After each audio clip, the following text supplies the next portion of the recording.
اور ہم جنس پرستی میں لطف تو ہو سکتا ہے مگر محبت نہیں ہو سکتی، جو کہ اللہ تعالیٰ نے خالصتاً میاں بیوی میں ایک دوسرے کے لیے رکھتی ہے۔ اور سائنس بھی یہ کہتی ہے کہ انسان حقیقت میں ہم جنس پرستی کو ناپسند کرتے ہیں۔ اب آپ یہ بھی نکتہ اٹھا سکتی ہیں یا اٹھاتی ہوں گی اکثر کہ ہم جنس پرستی دو لوگ اپنی مرضی سے کر رہے ہیں، ہم اس میں کون ہوتے ہیں بولنے والے، لیکن ہمارے خدا نے، اللہ تعالیٰ نے اس سے منع فرمایا ہے۔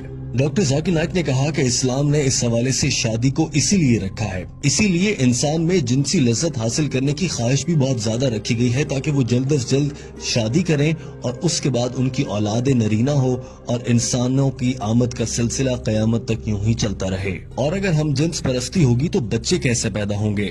ڈاکٹر ذاکر نائک نے کہا کہ حضرت محمد صلی اللہ علیہ وآلہ وسلم نے ارشاد فرمایا کہ میاں بیوی کا آپس میں جنسی تعلق رکھنا دراصل عبادت ہے۔ اور آج سائنس ہمیں یہ کہہ رہی ہے کہ ایک جانب وہ لوگ جو شادی کرتے ہیں مختلف جنس کے لوگوں سے اور دوسری جانب وہ لوگ جو ہم جنس پرستی کرتے ہیں ان کے درمیان موازنہ کریں تو شادی کرنے والے لوگ زیادہ خوشگوار اور اچھی زندگی گزارتے ہیں۔ ڈاکٹر ذاکر نائک نے یہ بھی کہا کہ اسلام، یہودیت، عیسائیت اور تمام مذاہب ہی ہم جنس پرستی سے روکتے ہیں اور یہ انسان کی صحت اور اس کی نفسیات کے خلاف ہے۔ ڈاکٹر ذاکر نائک نے کہا کہ میں جب کینیڈا گیا تو میں نے وہاں پر دیکھا کہ ہم جنس پرستی کے اشتہار لگے ہوئے تھے، جبکہ کینیڈا جیسے ملک میں اس سے منع کیا گیا ہے۔ پوری دنیا میں اس سے منع کیا جا رہا ہے اور اب دنیا کو یہ سمجھ آ رہی ہے کہ یہ کام غلط ہے اور پوری دنیا اب ہم جنس پرستی پر پابندی لگا رہی ہے، مگر بھارت میں ہم جنس پرستی کو اور اس رواج کو فروغ دینے کی باتیں ہو رہی ہیں اور اسے عام کرنے کے لیے قانون بنانے کی باتیں کی جا رہی ہیں، جو کہ غلط ہے۔ ڈاکٹر ذاکر نائک نے تیسرے سوال کی جانب بڑھنے سے پہلے یہ بات واضح کر دی کہ ہم جنس پرستی آپ کو جہنم میں لے کر جائے گی۔ اور اب آ جاتے ہیں تیسرے سوال کی جانب۔ ڈاکٹر ذاکر نائک نے کہا کہ تیسرا سوال یہ تھا کہ اگر اماں ہوا نے جنت میں گندم کا دانہ کھایا اور وہ دنیا میں آ گئیں تو اب اس کے بعد سے دنیا کی ساری عورتوں کو بچہ جننے کے لیے وہ تکلیف سہنا پڑے گی اور یہ اس بات کی سزا ہے۔ انہوں نے کہا کہ ایسا غلط ہے، دراصل یہ بائبل میں لکھا گیا ہے اور بائبل کی وجہ سے ہی عیسائی حضرات یہ خیال کرتے ہیں کہ عورت کو بچہ جننے کی تکلیف سے اسی لیے گزرنا پڑتا ہے کہ اس نے جنت میں گندم کا دانہ کھا لیا تھا، مگر اسلام میں کہیں بھی ایسا نہیں کہا گیا کہ اس غلطی کی اکیلی ذمہ دار اماں ہوا تھی۔ ہر موقع پر دونوں کو ہی قصوروار ٹھہرایا گیا ہے۔ قرآن پاک میں 3 جگہ ایسا آیا ہے جس سے اندازہ ہو جاتا ہے کہ اس غلطی کو دونوں ہی پر ذمہ داری ڈالی گئی تھی۔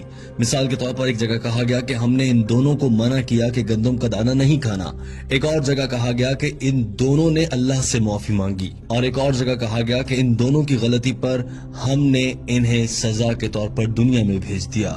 ہر جگہ پر دونوں کا ذکر ہوا ہے، اکیلی حضرت اماں حوا علیہ السلام کا ذکر نہیں ہوا۔ لہٰذا قرآن پاک کی روح سے حضرت اماں حوا اور حضرت آدم علیہ السلام دونوں ہی ذمہ دار ہیں۔ چونکہ بائبل میں کچھ تبدیلیاں کر دی گئی ہیں اس لیے بائبل میں معلومات بدل گئیں اور اب عیسائی مذہب کے فالو کرنے والے لوگ اسے غلط سمجھ بیٹھتے ہیں، جبکہ اسلام میں ایسا بالکل بھی نہیں ہے۔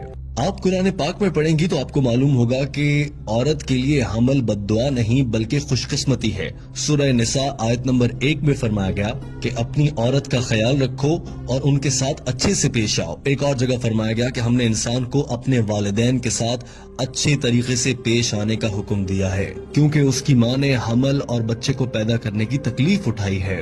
اسی طرح سے ایک حدیث ہے کہ ایک صحابی نے آپ صلی اللہ علیہ وآلہ وسلم سے دریافت کیا کہ یا رسول اللہ، میں اپنے والدین میں سے ماں کے ساتھ اچھا سلوک کروں یا باپ کے ساتھ؟ آپ صلی اللہ علیہ وآلہ وسلم نے فرمایا اپنی ماں کے ساتھ۔ اس شخص نے پھر یہی سوال دہرایا اور دوسری مرتبہ میں بھی آپ صلی اللہ علیہ وآلہ وسلم نے فرمایا کہ اپنی ماں سے۔ تیسری مرتبہ کے سوال میں بھی یہی جواب ملا اور چوتھی مرتبہ کے سوال کے جواب میں آپ صلی اللہ علیہ وآلہ وسلم نے فرمایا کہ اپنے والد سے۔ لہٰذا 3 بار ماں کے احترام کا کہا گیا ہے۔ Gold medal, silver medal, jubilee medal سبھی ماں کو ملے ہیں، اس کے بعد والد کی بات ہے۔ اس کا مطلب یہ ہرگز نہیں ہے کہ والد کا احترام نہ کیا جائے، مگر ماں کا بہت احترام ہے۔ اور ڈاکٹر ذاکر نائک نے یہ بھی کہا کہ اللہ تعالیٰ نے اسی لیے یہ ذمہ عورت کو دیا ہے۔ بتائیں آپ، کیا کوئی مرد بچے کو جنم دے سکتا ہے؟ ہرگز نہیں۔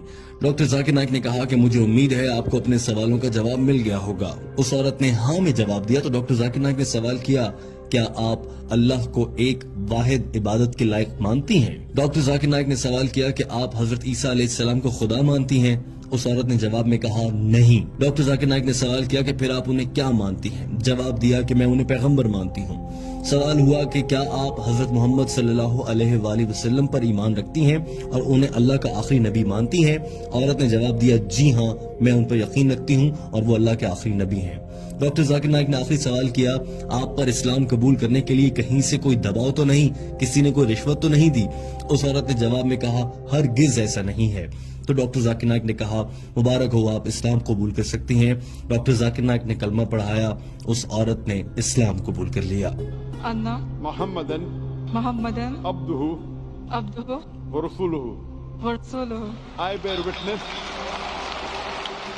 دوستوں، امید ہے کہ آپ کو یہ ویڈیو پسند آئی ہوگی۔ اس ویڈیو کو پسند کرنے کے ساتھ اپنے دوستوں تک پہنچائیے تاکہ وہ بھی ڈاکٹر ذاکر نائک کی انگریزی زبان میں کی گئی گفتگو کا اردو ترجمہ سن کر سمجھ سکیں اور دین اسلام پر عمل کر سکیں۔